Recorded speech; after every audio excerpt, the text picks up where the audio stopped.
ಮುಸ್ಸಂಜೆಯ ಮುಗಿಲ್ಲವ ಸೂರ್ಯನೇ ಹೂ ಮಾಡುವ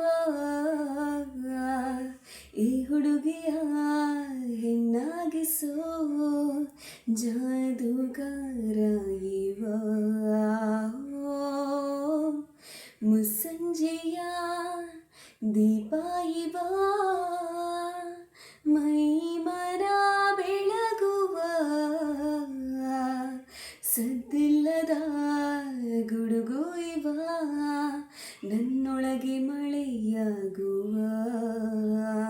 ಪ್ರೀತಿ ಅಂದ್ರೆ ನಂಬಿಕೆ, ಹೃದಯನೇ ಕಾಣಿಕೆ ಅನ್ನೋದು ವಾಡಿಕೆ, ಅದಕ್ಕಿವನೇ ಹೋಲಿಕೆ.